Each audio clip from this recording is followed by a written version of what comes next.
بسم اللہ الرحمن الرحیم۔ ایک سیکنڈری اسکول کے ہیڈ ماسٹر کہتے ہیں کہ میں نے اسکول کی دیوار کے باہر لکھوا دیا کہ اسکول کی عمارت پر لکھائی کرنا منع ہے۔ ایک دن جب میں اسکول پہنچا تو کیا دیکھتا ہوں کہ کسی نے اسکول کی ساری بیرونی دیواروں کو انتہائی بے دردی سے اسپرے پینٹ کے ساتھ خرافات لکھ کر اور گندے نقش و نگار بنا کر خراب کر ڈالا ہے۔ میرے اسکول کے لیے یہ پہلا اور افسوسناک واقعہ تھا۔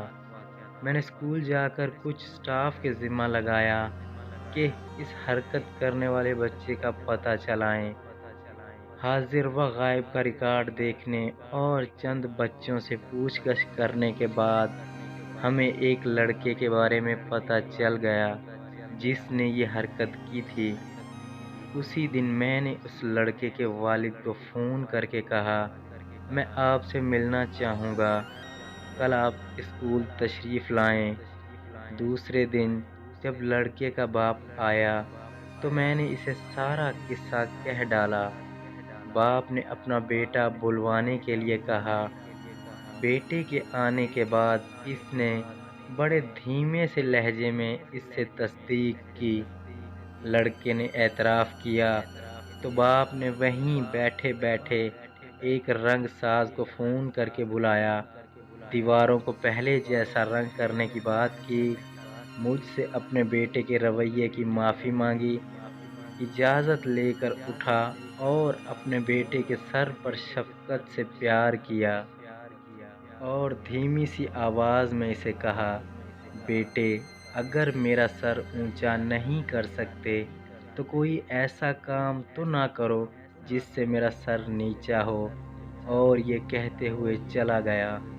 میں نے دیکھا کہ لڑکے نے اپنا منہ اپنے دونوں ہاتھوں میں چھپا لیا تھا، واضح دکھائی دے رہا تھا کہ وہ رو رہا ہے۔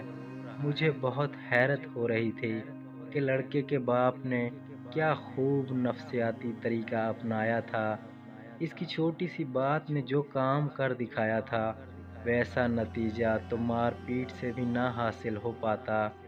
میں نے لڑکے کے تاثرات دیکھنے کے لیے اس سے پوچھا، بچے تیرا باپ بہت شفیق اور محترم انسان ہے اور اس نے تجھے کوئی خاص سرزنش بھی نہیں کی، پھر تجھے کس بات پر رونا آ رہا ہے؟